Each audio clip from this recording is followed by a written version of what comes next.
Hello student, welcome once again. बच्चों, इस video में हम लोग एक्सरसाइज 13.8 का जो 6 नंबर का क्वेश्चन है इसे सॉल्व करेंगे। देखो, इसमें बोला ये जा रहा है हमसे कि हेमिस्फेरिकल टैंक है, यानी कि हेमिस्फेयर यानी कि आधा गोला की तरह एक हमारे पास टैंक है जो कि आयरन के सीट से बना हुआ है। और वो जो आयरन का सीट है वो 1 सेंटीमीटर थिक है, यानी उसकी जो मोटाई आयरन की सीट की वो 1 सेंटीमीटर है। अभी मैं आपको उसको डायग्राम के थ्रू समझाऊंगा, चिंता मत करो, आपको समझ में आ जाएगा।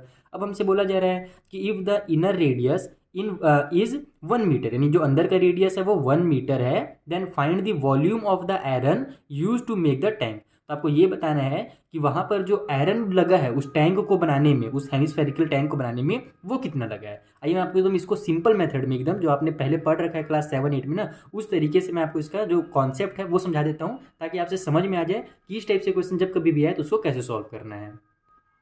तो देखो, यहाँ पर आप डायग्राम के थ्रू समझो कि हमसे बोला क्या गया है। एक हमारे पास हेमिस्फेरिकल शेप में एक टैंक है जिसमें हम लोग कुछ भी भर सकते हैं, पानी, लिक्विड, जो भी आप भरना चाहो वो भर सकते हो। इस टैंक को बनाया गया है आयरन के सीट से, ठीक है, आयरन से यानी कि बनाया गया है। और आयरन जो है उसकी मोटाई यहाँ पर हमसे बोली गई है कि 1 सेंटीमीटर, यानी कि देखो ये मान लो आयरन का सीट से बना हुआ है, तो इसकी ये जो मोटाई है ना, ये वाली, ये जो एरिया है, ये कितना सेंटीमीटर है, ये 1 सेंटीमीटर है। उसके अलावा हमसे बोला जा रहा है कि ये जो हमारा टैंक है ना, उसका अंदर का रेडियस, इनर रेडियस, यानी कि यहाँ बीच पॉइंट से लेकर के अंदर की सतह तक, यहाँ तक जो दूरी है वो भी हमसे बोल दिया गया है कि 1 मीटर है अंदर का रेडियस।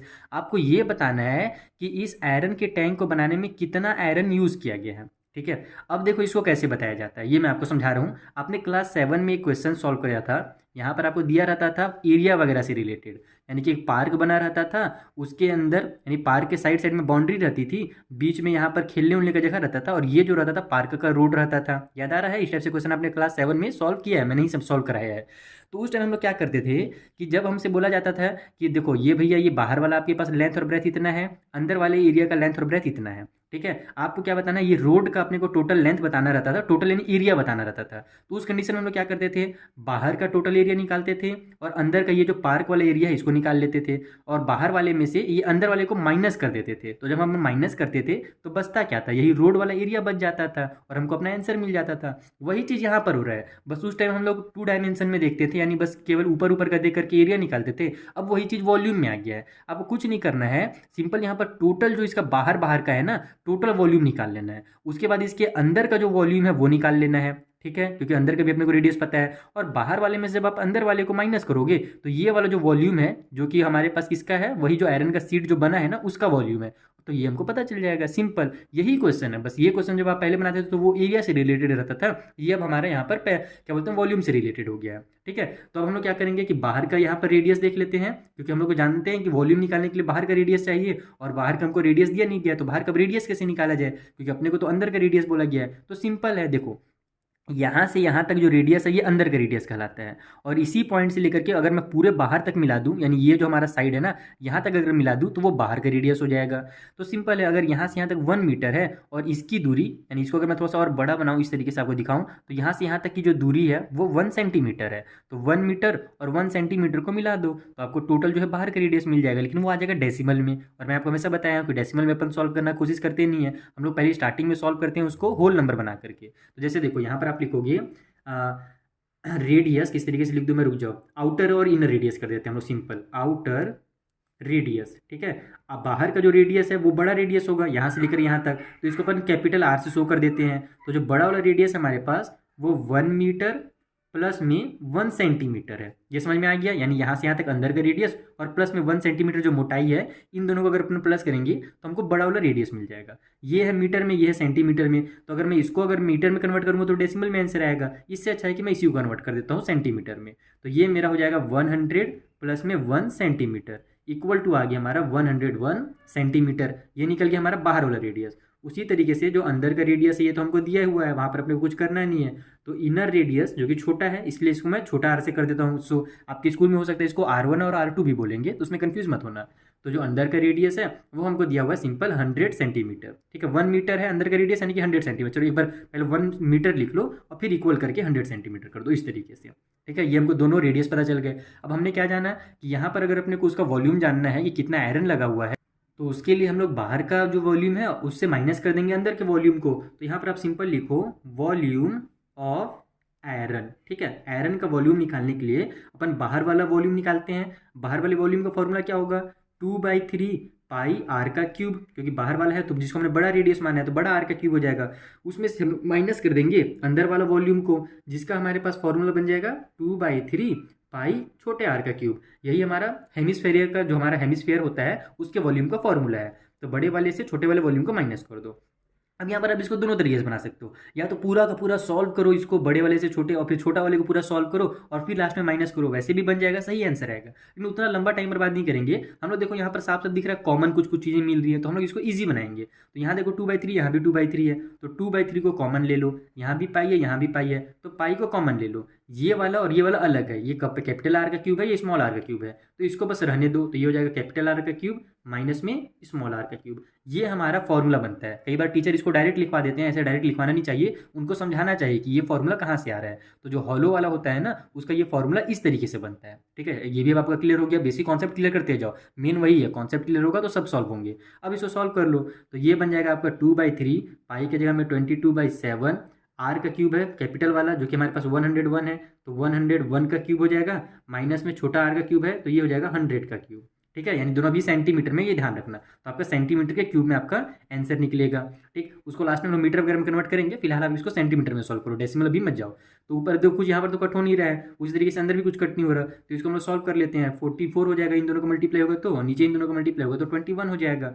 अब यहाँ पर जब 101 का आप मल्टीप्लाई करोगे, तो इसका मैंने पहले ही मल्टीप्लाई करके रखा है, कहाँ गया मेरा 101 का क्यूब इक्वल टू कितना होता है, मैं आपको बता देता हूँ डायरेक्ट। यहाँ पर मैं वीडियो में अगर मल्टीप्लाई करेंगे ना तो बहुत ज़्यादा टाइम वेस्ट हो जाएगा। तो देखो इसका जो क्यूब होता है वो होता है 103, फिर 0 है और फिर 301 है। ठीक है, 1030 और फिर 301, हाँ यही इसका क्यूब है 101 का। और 100 का क्यूब निकालोगे तो 100 मल्टीप्लाई 100 मल्टीप्लाई 100 करोगे तो बस 2 जीरो 2 जीरो और 2 जीरो मिलकर टोटल 6 जीरो लग जाएंगे।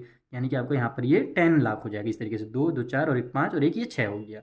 इस तरीके से ये निकल जाएगा। मल्टीप्लाई का काम मैं वीडियो से पहले ही कर लेता हूँ ताकि हमारा वीडियो ज़्यादा लेंथी मत बने। तो ये हो जाएगा 44 डिवाइड बाई में 21, इसमें से आप इसको माइनस कर दो, तो यहाँ पर देखो 1 से 0 माइनस होगा तो 1 आएगा। यहाँ पर मैं ब्रैकेट ओपन करके मल्टीप्लाई की साइन लगा देता हूँ। 1 से 0 हुआ तो 1 आ गया, 0 से हमारा 0 माइनस हुआ तो 0 आ गया, 3 से 0 माइनस हो तो 3 आ गया, फिर ये 0 से हमारा ये 0 माइनस होगा तो 0 आ जाएगा, फिर 3 से हमारा ये वाला 0 माइनस होगा तो 3 आ जाएगा। अब यहाँ पर 10 में से 10 माइनस हो तो 0 आ जाएगा, उसको लिखने की जरूरत है ही नहीं। यानी इसमें से इसको आप सब्ट्रैक्ट करोगे तो इतना आपका आंसर आ जाएगा। अब फिर आपके पास देखो, अब ये तो कट हो नहीं रहा है हमारा, 3 से भी देखो आपका कट नहीं हो रहा है, 7 से भी कट नहीं हो रहा है, तो हम लोग डेसिमल वगैरह में नहीं करेंगे, पहले हम लोग न्यूमरेटर का आपस में क्या करते हैं, मल्टीप्लाई कर देते हैं। तो जब आप इन दोनों का मल्टीप्लाई करोगे तो आपका आंसर फिर से मैंने पहले मल्टीप्लाई करके लिख लिया, कितना भैया 1, फिर 333 दिख रहा है, उसके बाद फिर 244 है, ये इसका आंसर हो जाएगा इन दोनों का मल्टीप्लाई करने के बाद। डिनोमिनेटर में आपका आ जाएगा 21। फिर जब आप अभी ये सेंटीमीटर का क्यूब में निकल रही है, ये ध्यान रखना। अब जब इन दोनों को डिवाइड करोगे ना, सिंपली जैसे डिवाइड किया जाता है ना वैसे ही डिवाइड करना है आपको, वही ट्री वाला मेथड से, या फिर जो भी मेथड आपको अगर कट करने वाला आता है, जो भी मेथड से आप इसको डिवाइड करोगे, तब जाकर के आपका जो आंसर निकलेगा वो निकलेगा 63487 डेसिमल में 8095। इतना आपका लंबा चौड़ा इसका आंसर निकलेगा डिवाइड करने के बाद। ठीक है, सेंटीमीटर के क्यूब में। अभी ये हमारा सेंटीमीटर क्यूब है, हम क्या जानते हैं कि 1 centimetre equal to 1 metre, sorry 1 metre equal to 100 centimetre होता है। तो अगर अपने को 1 मीटर का क्यूब का वैल्यू जानना है तो यहाँ पर भी 100 मल्टीप्लाई 100 मल्टीप्लाई 100 हो जाएगा, यानी कि ये बन जाएगा हमारा 10 लाख सेंटीमीटर का क्यूब। 2 4 और 6, हाँ सेंटीमीटर का क्यूब। ये चीज़ मैंने आपको ना कोई सा भी इसी चैप्टर में कहीं पर एक वीडियो आया था, उसमें मैंने आपको इसको डिटेल में समझाया था कि सेंटीमीटर के क्यूब को मीटर के क्यूब में कैसे चेंज किया जाता है। तो हम लोग को सिंपल आप याद करना चाहो तो ऐसे याद भी कर सकते हो कि 1 मीटर का cube equal to 10 lakh centimetre cube होता है। बाकी ये मैंने पहले भी समझा दिया है क्या होता है ना, यहाँ पर जैसे यहाँ पर हमारा 1 मल्टीप्लाई 1 मल्टीप्लाई 1 होगा तो 1 ही आएगा, metre multiply metre multiply metre होगा तो मीटर का क्यूब आ जाएगा। इधर भी 3 बार सेंटीमीटर का मल्टीप्लाई होगा तो सेंटीमीटर का क्यूब आएगा, लेकिन 100 मल्टीप्लाई 100 मल्टीप्लाई जब हम लोग 100 करते हैं ना, तब उस कंडीशन में हमारे पास 10 लाख आ जाता है, जिसमें 6 जीरो लगते हैं। तो यहाँ पर अभी हमारा सेंटीमीटर का क्यूब था, इसको अपन को मीटर के क्यूब में कन्वर्ट करना है, क्योंकि हमारा आंसर मीटर के क्यूब में दिया हुआ है बुक में। तो सिंपली आप जो क्या करोगे 10 लाख से डिवाइड दे दोगे, तो ये हो जाएगा 63487 पॉइंट में 8095 डिवाइड बाई में 10 लाख। ठीक, देखो शुरू से हमने क्या किया, काम को आसान किया, डेसिमल हटा दिया था। अब लेकिन लास्ट में देखो डेसिमल तो लग नहीं है, आप शुरू में भी लगा सकते हो, लेकिन वही रहेगा कि जब शुरू में डेसिमल लगाओगे तो थोड़ा सा आपको कंफ्यूजन होगा, बार बार आपको डेसिमल लगाना पड़ेगा। इसलिए शुरू में डेसिमल मत लगाओ, लास्ट में इस तरीके से डिवाइड करके डेसिमल लगाओ, आपको ईजी पड़ेगा अगर ये आपको समझ में आ गया तो। ये 3 हो गया, 4 5 6 जीरो हो गए। अब हम जानते हैं कि हाँ ये मीटर का क्यूब में चेंज हो गया, तो हम लोग सिंपली सभी नंबर को उतारेंगे और जितने डिजिट के बाद डेसिमल लगने वाला है उतने डिजिट के बाद डेसिमल लगाएंगे। तो हो जाएगा 63487, है तो मोबाइल नंबर जैसा हो गया है 95। ठीक है, अब नीचे देखो हमारे पास डेसिमल पहले से यहाँ पर था, 7 के पास था, अभी हमारे पास अब कितने जीरो हैं, 6 जीरो हैं, तो हम लोग 6 डिजिट के बाद डेसिमल लगाएंगे, तो ये हो गया 1 2 3 4 5। 5 ही डिजिट हो रहा है तो एक जीरो बढ़ा लो इधर और फिर यहाँ पर आप डेसिमल लगा दो और डेसिमल के इधर कुछ नहीं है तो एक जीरो कर दो। इतना मीटर का क्यूब जो होगा आंसर होगा। लेकिन इतना लंबा चौड़ा आंसर आपको कभी नहीं लिखना है, मैक्सिमम वही 4 से 5 डिजिट ले लेना जितने ही आपके बुक में दिया हो। जैसे आपके बुक में 8 तक दिया हुआ है और उसके बाद अगर आपको अप्रॉक्स करना रहे तो 9 भी कर सकते हो। तो इसको आप 0.06348 इतना आपके बुक में मेरे हिसाब से दिया हुआ है आंसर, तो इतना ही मीटर क्यूब आपका आंसर हो जाएगा। ठीक है, पूरा आप आंसर लिखना चाहो तो लिख सकते हो लेकिन नहीं लिखा जाता है, उतना लंबा चौड़ा डेसिमल बाद नहीं लिखा जाता है। 3 4 5 डिजिट उससे ज़्यादा मत लिखना। ठीक है, आई होप आपको अच्छे से समझ में आ गया होगा ये वाला क्वेश्चन। कुछ भी नहीं था, सिंपल था, जो आपने क्लास 7 में पढ़ रखा है बस वही चीज़ है। वहाँ पर एरिया से रिलेटेड रहता था, यहाँ पर अपने को अब वॉल्यूम से रिलेटेड करके दिया जा रहा है। तो ये फॉर्मूला आपको याद करने की जरूरत नहीं, रटने की जरूरत नहीं है, यहीं से ये फॉर्मूला बनता है। ये भी आपको समझ में आ गया है। फॉर्मूला में पुट करोगे तो मेन आपका जो टाइम लगेगा ना वो मल्टीप्लीकेशन में टाइम लगेगा। मल्टीप्लाई कर लो, आपका आंसर रेडी है। चलिए मिलते हैं हम लोग नेक्स्ट वीडियो में, यहाँ पर जो आगे के क्वेश्चन हैं उनको मैं आपको सिंपल मेथड में सॉल्व करना सिखा दूंगा। Thank you for watching.